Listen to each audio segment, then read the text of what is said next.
LDC stage 5 Kozhikode, Kottayam ജില്ലകളിൽ ഇന്ന് നടന്ന എക്സാമിന്റെ മാത്സ് ആൻഡ് മെന്റൽ എബിലിറ്റി പാർട്ടിൽ വരുന്ന 10 ചോദ്യങ്ങളും അവയുടെ ഉത്തരങ്ങളും. ഫസ്റ്റ് ക്വസ്റ്റ്യൻ, ഒറ്റയാനെ കണ്ടെത്തുക. 6 38, 9 85, 11 123, 15 227. ഇപ്പൊ ഇവിടെ സ്ക്വയറുമായിട്ട് ചെറിയൊരു കണക്ഷൻ ഉണ്ട് അല്ലെ. സ്ക്വയറിന്റെ അടുത്ത നമ്പർ ആണ് വരുന്നത്. 6ന്റെ സ്ക്വയർ എത്രയാണ്? 6 36 ആണ് അല്ലെ. 36 പ്ലസ് 2 38 വന്നു. 6 36, അതായത് 6ന്റെ സ്ക്വയറിനോട് 2 കൂട്ടുക. 6ന്റെ സ്ക്വയറിനോട് 2 കൂട്ടിയാൽ 38. ഇനി അടുത്തത് 9ന്റെ സ്ക്വയർ. 9ന്റെ സ്ക്വയർ എത്രയാണ്? 9ന്റെ സ്ക്വയർ 81. 81നോട് 2 കൂട്ടുക. 81നോട് 2 കൂട്ടിയാൽ 83 ആണ്.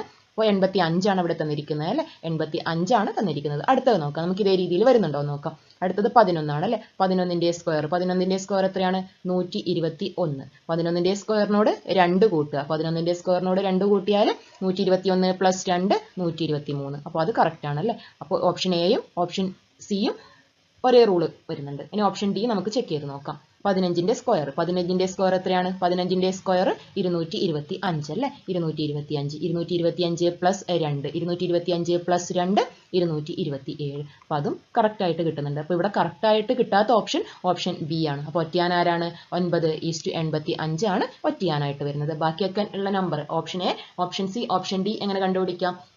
ഫസ്റ്റ് നമ്പറിന്റെ സ്ക്വയർ പ്ലസ് 2 ആണ് സെക്കൻഡ് നമ്പർ. ഫസ്റ്റ് നമ്പറിന്റെ സ്ക്വയർ കണ്ടുപിടിക്കുക, അതിനോട് 2 ആഡ് ചെയ്താൽ സെക്കൻഡ് നമ്പർ കിട്ടും. അപ്പൊ അങ്ങനെ കിട്ടാത്ത ഓപ്ഷൻ ബി ആണ്. ഇവിടെ ഒറ്റയാനായിട്ട് വരുന്നത് ഓപ്ഷൻ ബി. അടുത്ത ക്വസ്റ്റ്യൻ നോക്കാം.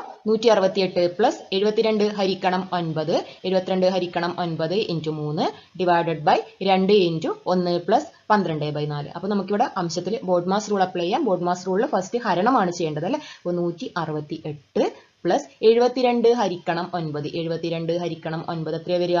9 8 ആണ് 72. 72 ഹരിക്കണം 9 8. 8 ഇൻറ്റു 3 കൂടി ഉണ്ട് അല്ലേ. ഡിവൈഡഡ് ബൈ, അതുപോലെ ഛേദത്തിൽ 2 ഇൻറ്റു 1 പ്ലസ് ഈ 12/4. 12/4 എത്രയാണ്? സിംപ്ലിഫൈ ചെയ്താൽ എത്രയാണ് വരിക? 3. 3 4 12 ആണ് അല്ലേ. അതായത് 1 പ്ലസ് 3 എന്ന് വരും. Is equal to 168 plus 3 8 24. 24 ഹരിക്കണം 2 ഇൻറ്റു 4 8 എന്ന് വരും അല്ലേ. അതായത് 2 9 1 192 ബൈ 8 എത്രയാണ് വരിക? 2 8 16 32 അല്ലേ. എത്ര വരിക? 4 8 32 24 എന്ന് വരും. ഏതാണ് ഓപ്ഷൻ? ഓപ്ഷൻ എ ആണ് കറക്റ്റ് ആൻസർ. 24. ജസ്റ്റ് സിംപ്ലിഫൈ ചെയ്യുക, അത്രയേ ഉള്ളൂ കേട്ടോ. ഇത് വളരെ എളുപ്പമുള്ള ഒരു ചോദ്യമാണിത്. ബോഡ് മാസ് റൂള് അപ്ലൈ ചെയ്താൽ മതി. അടുത്ത ക്വസ്റ്റ്യൻ നോക്കാം. താഴെ തന്നിരിക്കുന്ന സംഖ്യകളുടെ മീഡിയൻ എന്ന് പറയുന്നത് മിഡിൽ മോസ്റ്റ് ഒബ്സർവേഷൻ, അതായത് ഏറ്റവും മിഡിൽ വരുന്ന മിഡിൽ വരുന്ന സംഖ്യ ഏതാണോ അതാണ് മീഡിയൻ. അപ്പൊ ഇവിടെ നമുക്ക് എന്ത് ചെയ്യണം? സംഖ്യകളെ ഓർഡറിൽ എഴുതണം. ഒന്നുകിൽ അസെൻഡിങ് ഓർഡറിൽ എഴുതുക, അല്ലെങ്കിൽ ഡിസെൻഡിങ് ഓർഡറിൽ എഴുതുക. അതായത് ചെറുതുനിന്ന് വലുതിലേക്കോ വലുതെന്ന് ചെറുതിലേക്കോ തന്നിരിക്കുന്ന സംഖ്യകളെ എഴുതുക. എന്നിട്ട് മിഡിൽ വരുന്ന ഒബ്സർവേഷൻ ഏതാണോ അതാണ് മീഡിയൻ. അപ്പൊ നമുക്ക് സംഖ്യകൾ എഴുതാം അല്ലെ. ചെറുതെന്ന് വലുതിലേക്ക് എഴുതാം. ഫസ്റ്റ് ഏറ്റവും ചെറുത് 6.10 അല്ലേ. 2 തവണയുണ്ട്, 2 തവണയും എഴുതുക കേട്ടോ.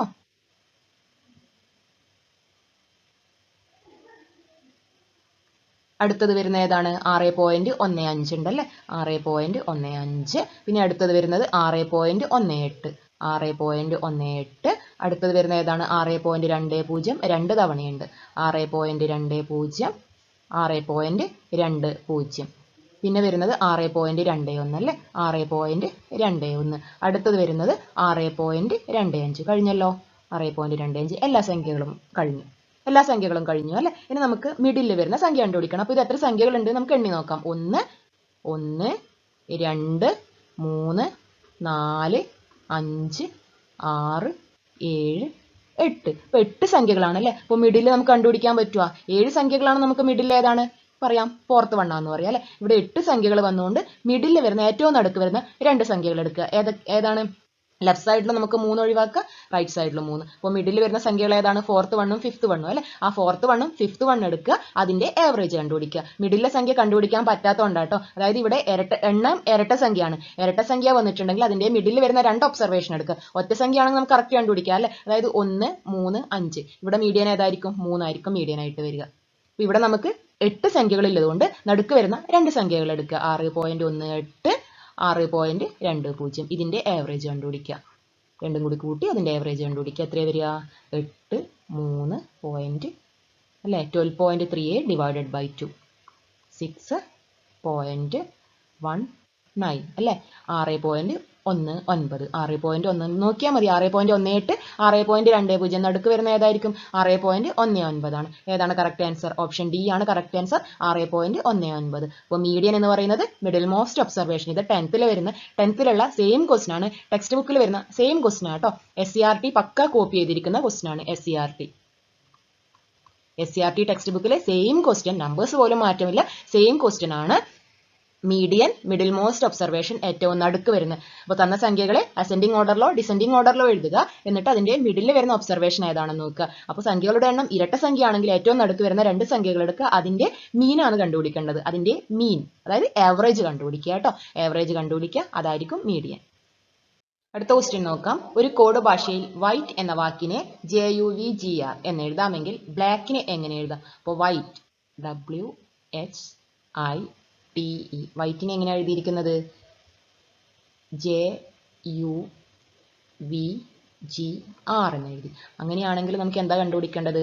BLACK എങ്ങനെ എഴുതാം? അപ്പോൾ ഇവിടെ നമുക്ക് ഓരോന്നിൻ്റെയും പൊസിഷൻ കണ്ടുപിടിക്കുക അല്ലേ. അതായത് W എന്ന് പറയുന്നത് എത്രാമത്തെ വാക്കാണ്? 23ാമത്തെ വാക്കാണ് അല്ലേ W. H 8ാമത്തതാണ്, I 9ാമത്തതാണ്, T 20ാമത്തതാണ്, E എന്ന് പറയുന്നത് 5ാമത്തെ വേർഡാണ് അല്ലേ. അതുപോലെ J എന്ന് പറയുന്നത് 10ാമത്തതാണ്, U 21, V 22, G 7, R 18. ഇത് തമ്മിൽ എന്തെങ്കിലും കണക്ഷൻ ഉണ്ടോ? 23ഉം 10ഉം എത്രയാണ് ഡിഫറൻസ് ആയിട്ട് വരുന്നത്? 13 അല്ലേ. അതുപോലെ 8ഉം 21ഉം തമ്മിലുള്ള ഡിഫറൻസ് 13 ആണ്. 9ഉം 22ഉം തമ്മിലുള്ള ഡിഫറൻസ് എത്രയാണ്? 13 ആണ് അല്ലേ. 20ഉം 7ഉം തമ്മിലുള്ള ഡിഫറൻസ് 13 ആണ്. 5ഉം 18ഉം തമ്മിലുള്ള ഡിഫറൻസ് എത്ര തന്നെയാണ്? 13 തന്നെയാണ് അല്ലേ. അതായത് ഒന്നുകിൽ 13 കൂട്ടുകയോ അല്ലെങ്കിൽ 13 കുറക്കുകയാണ് ചെയ്യുന്നത് അല്ലേ. 23നോട് 13 കൂട്ടുക അല്ലെങ്കിൽ കുറക്കുക. -13 അല്ലെങ്കിൽ +13 രണ്ട് ചെയ്താലും സെയിം എഫക്റ്റ് ആണ് കിട്ടുക. അതായത് 26 നമ്പേഴ്സ് ആണുള്ളത്, മിഡിലാണ് 13 വരിക കേട്ടോ. ഒന്നുകിൽ 13 കുറക്കുക അല്ലെങ്കിൽ 13 കൂട്ടുക. അപ്പോൾ നമുക്ക് ബ്ലാക്കിനെ എഴുതി നോക്കാം അല്ലേ. ബ്ലാക്ക് എന്ന് പറയുമ്പോൾ 13 കൂട്ടുക. 13 കൂട്ടിയാൽ ഏത് അക്ഷരം വരിക? ബിനോട് 13. ബി എന്ന് പറയുമ്പോൾ സെക്കൻഡ് വേർഡ് ആണ് അല്ലേ. 13 കൂട്ടിയാൽ O എന്ന ലെറ്റർ ആണ് വരിക അല്ലേ. O എന്ന ലെറ്റർ വരിക. അതുപോലെ എല്ലിനോട് 13 കൂട്ടിയാൽ ഏത് ലെറ്റർ വരിക? Y ആണ് വരിക അല്ലേ. L കഴിഞ്ഞിട്ട് M N O P അങ്ങനെ ഓരോന്നും ചെയ്ത് നോക്കുക കേട്ടോ. L M N O P Q R X Y Z. അതുപോലെ നമ്മൾ ഇവിടെ നിന്ന് കുറക്കുക, ഒന്നിക്കിൽ കുറക്കുക അല്ലെങ്കിൽ കൂട്ടുക. അപ്പോൾ ബിനോട് 13 കൂട്ടിയാൽ O കിട്ടും അല്ലേ, കറക്റ്റ്. ഇനി എല്ലിനോട് നമുക്ക് കുറച്ചാൽ Y ആണ് കിട്ടുക. ഇനി അതുപോലെ എനോട് നമുക്ക് കൂട്ടിയാൽ എന്താ കിട്ടുക? കുറച്ചാലും കൂട്ടിയാലും സെയിം എഫക്റ്റ്. എന്തുകൊണ്ടാണ്? 26 ലെറ്റേഴ്സ് ആണുള്ളത് അല്ലേ. അപ്പോൾ 13 മിഡിൽ വരിക. അപ്പോൾ എനോട് 13 കൂട്ടിയാൽ N ആണ് വരിക, N വരും. അതുപോലെ സീനോട് 13 കൂട്ടിയാൽ ഏതാണ് വരിക? P ആണ് വരിക അല്ലെ. P. K 13 കൂട്ടിയാൽ X എന്ന് വരും. ഒന്നുകിൽ കൂട്ടുക അല്ലെങ്കിൽ കുറക്കുക കേട്ടോ. എങ്ങനെ ചെയ്താലും സെയിം എഫക്റ്റ് ആണ് കിട്ടുക. അപ്പോൾ ഏതാണ് ആൻസർ? OYNPX. OYNPX ഏതാണ് ഓപ്ഷൻ വരിക? OYNPX. ഓപ്ഷൻ സി അല്ലേ. ഓപ്ഷൻ സി ആണ് കറക്റ്റ് ആൻസർ, OYNPX. ഇവിടെ ഇത് കുറച്ചൊരു ബുദ്ധിമുട്ടായിട്ടുള്ള കൺഫ്യൂസ്ഡ് ആയിട്ടുള്ള ഒരു ക്വസ്റ്റൻ ആണല്ലേ. പലർക്കും തെറ്റിയിട്ടുണ്ടാവുക ഇതായിരിക്കും. അപ്പോൾ ഇവിടെ ഒന്നുകിൽ 13 കൂട്ടുക അല്ലെങ്കിൽ 13 കുറക്കുക, അങ്ങനെ ചെയ്തിട്ടാണ് ആൻസർ കിട്ടിയിരിക്കുന്നത്. അപ്പോൾ സെയിം എഫക്റ്റ് ആണ്. എന്തുകൊണ്ടാണ്? 26 ലെറ്റേഴ്സ് ആണുള്ളത്, അതുകൊണ്ട് കൂട്ടാലും കുറച്ചാലും സെയിം എഫക്റ്റ് ആണ് കിട്ടുക. അപ്പോൾ ബ്ലാക്കിനെ എങ്ങനെ എഴുതാം? OYNPX. ഓപ്ഷൻ സി ആണ് കറക്റ്റ് ആൻസർ. അടുത്ത ക്വസ്റ്റ്യൻ, 1നും 50നും ഇടയ്ക്ക് വരുന്ന ഇരട്ട സംഖ്യകളുടെ തുക 1നും 50നും ഇടയ്ക്കാണ്. 1നും 50നും ഇടയ്ക്ക്, അതായത് 1നും 50നും ഇടയ്ക്ക് വരുന്ന ഇരട്ട സംഖ്യകൾ ഏതൊക്കെയാണ്? 2, 4, 6, 8 എക്സെട്ര 50 വരുവാ? ഇല്ല അല്ലെ. 50ന് ഇടയ്ക്ക് വരുന്നതാണ്. അപ്പോൾ ഏതായിരിക്കും ലാസ്റ്റ് നമ്പർ? 48 ആയിരിക്കും. അതായത് 2, 4, 6 എക്സെട്ര 48 ഇവയുടെ തുകയാണ് കണ്ടുപിടിക്കേണ്ടത്. അപ്പോൾ ഇതാണ് ഇരട്ട സംഖ്യകൾ. 50 എടുക്കരുത്. 1നും 50നും ഇടയ്ക്ക് വരുന്നത് എന്ന് പറയുമ്പോൾ 2 to 48 വരെ സംഖ്യകളുടെ എണ്ണം കണ്ടുപിടിക്കണം അല്ലേ. എണ്ണം എങ്ങനെ കണ്ടുപിടിക്കുക? ലാസ്റ്റത്തെ സംഖ്യ 48 ആണ്. 48/2 24 ഇരട്ട സംഖ്യകളാണുള്ളത്. ഇനി ഇരട്ട സംഖ്യകളുടെ തുക കണ്ടുപിടിക്കാൻ ഒരു ഇക്വേഷൻ ഉണ്ട്. എന്താണ് ഇരട്ട സംഖ്യകളുടെ തുക? ഇരട്ട സംഖ്യകളാണെങ്കിൽ തുക കണ്ടുപിടിക്കുക എങ്ങനെയാണ്? n × n + 1. n × n + 1. അതായത് ഇവിടെ n എന്ന് പറയുന്നത് 24 ആണ്. 24 × 25. 24 × 25 എത്രയാണ്?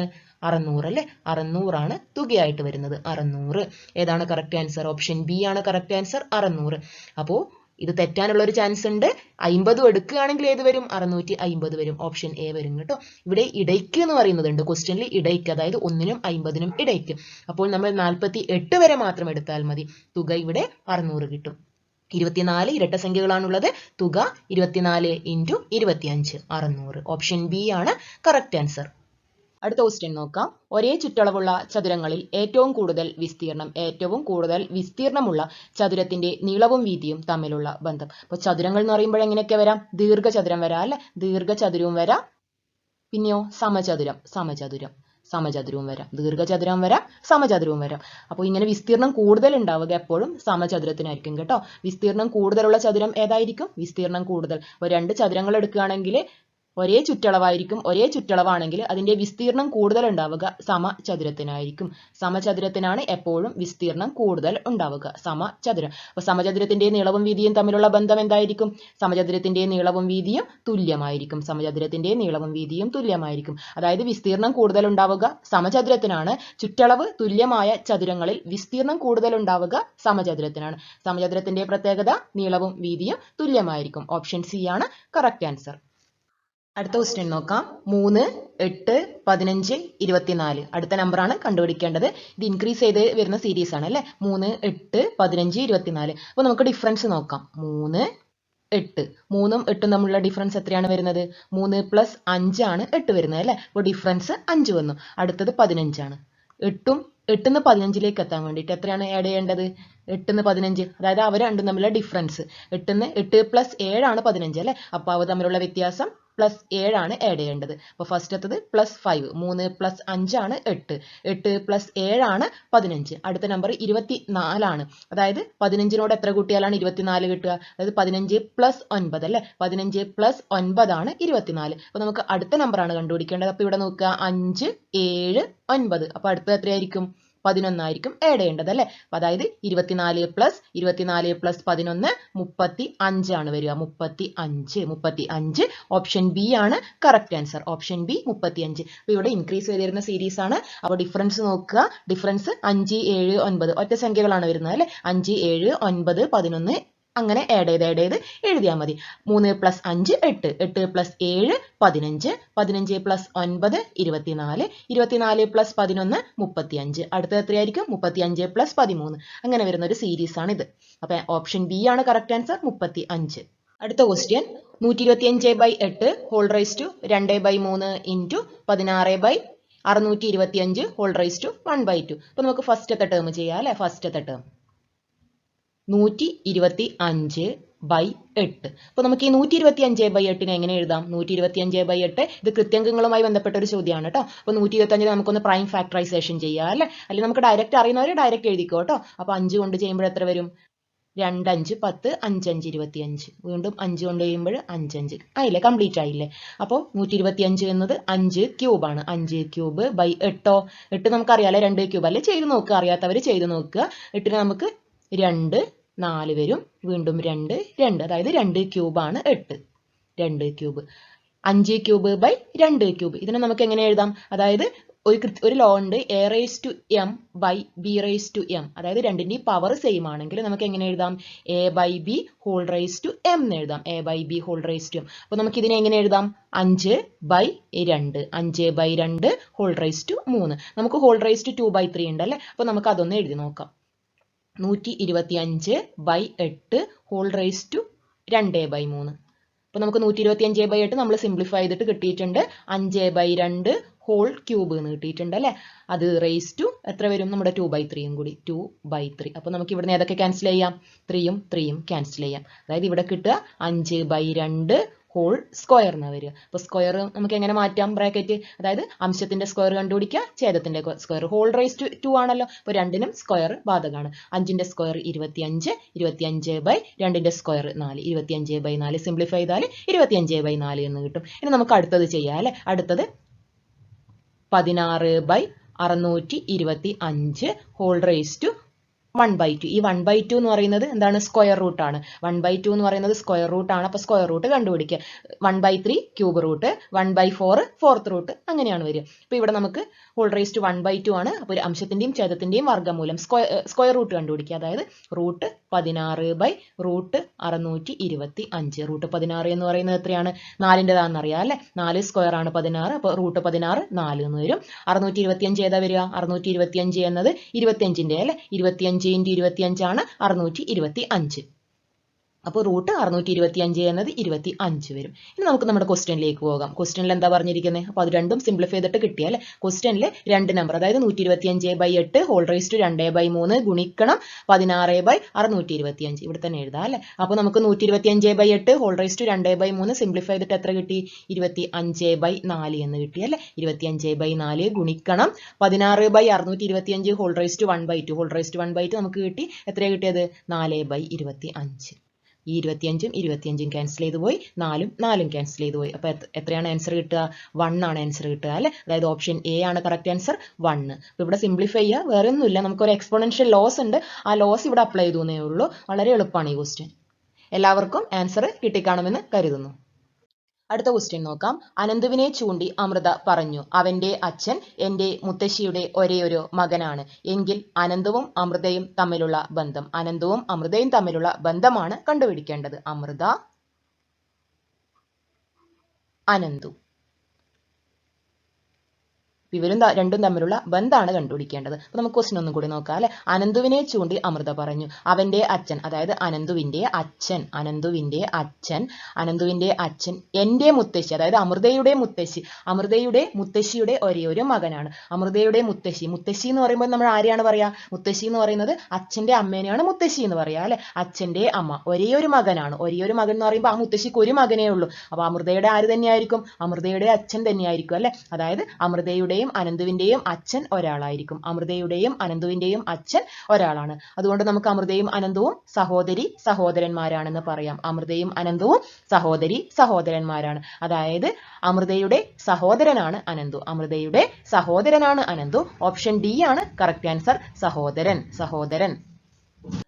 ലാസ്റ്റ് ക്വസ്റ്റ്യൻ ക്ലറിക്കൽ എബിലിറ്റിയുമായി കണക്ട് ചെയ്ത് വരുന്ന ഒരു ക്വസ്റ്റ്യൻ ആണ്. അതായത് സെയിം ഏതാണോ അത് കണ്ടുപിടിക്കുക. സ്പെല്ലിംഗ് ഒക്കെ കറക്റ്റ് ആയിട്ട് വരുന്ന ഏതാണോ അത് കണ്ടുപിടിക്കുക അല്ലെ. LD ക്ലർക്കാണ് എക്സാം. അപ്പോൾ അതുതന്നെ നമുക്ക് എന്തെങ്കിലും ഒരു അഡ്രസ് ഒക്കെ തന്നാൽ കറക്റ്റ് സ്പെല്ലിംഗ് തെറ്റാതെ കറക്റ്റ് കണ്ടുപിടിക്കാൻ കഴിയണം. അപ്പോൾ നമുക്ക് ഫസ്റ്റത്തത് മുഹമ്മദ് അൻസിൽ, സാനിയ മൻസിൽ, റൂർക്കേല 690732. ഇതേപോലെ വന്ന ഓപ്ഷൻ ഏതാണെന്ന് കണ്ടുപിടിക്കുക അല്ലെ. ഫസ്റ്റ് മുഹമ്മദ് അൻസിൽ. അപ്പോൾ ഓപ്ഷൻ നോക്കുക, മുഹമ്മദ് അൻസിൽ. ഓപ്ഷൻ ബിയും മുഹമ്മദ് അൻസിൽ തന്നെയാണ്. ഓപ്ഷൻ സിയും മുഹമ്മദ് അൻസിൽ തന്നെയാണ്. ഓപ്ഷൻ ഡി MO ആണ് അല്ലെ. അപ്പോൾ ഓപ്ഷൻ ഡി റോങ് ആണ്. ഇനി അടുത്തത് സാനിയ മൻസിൽ. ഓപ്ഷൻ എ മൻസിലിന് സെറ്റ് ആണ്. ക്വസ്റ്റ്യനിൽ ഇവിടെ ഓപ്ഷനിൽ S ആണ്. അപ്പോൾ ഓപ്ഷൻ എയും റോങ് ആണ്. Option B Sania Manzil, option സിയും സാനിയ മൻസിൽ. ഇനി റൂർക്കേല RAURKELA. ഓപ്ഷൻ ബിയോ RO ആണ് അല്ലെ. RO. അപ്പോൾ ഓപ്ഷൻ ബിയും റോങ് ആണ്. അപ്പോൾ കറക്റ്റ് ആൻസർ ഏതാണ്? ഓപ്ഷൻ സി ആണ് കറക്റ്റ് ആൻസർ. ഇന്ന് ചോദിച്ച മാത്സ് ആൻഡ് മെന്റൽ എബിലിറ്റി പാർട്ടിൽ വരുന്ന 10 ക്വസ്റ്റ്യനും വളരെ എളുപ്പമാണ്. കഴിഞ്ഞ എക്സാമുകളൊക്കെ കമ്പയർ ചെയ്ത് നോക്കുമ്പോൾ മാത്സിൽ നമുക്ക് 10 മാർക്കും സ്കോർ ചെയ്യാൻ പറ്റും.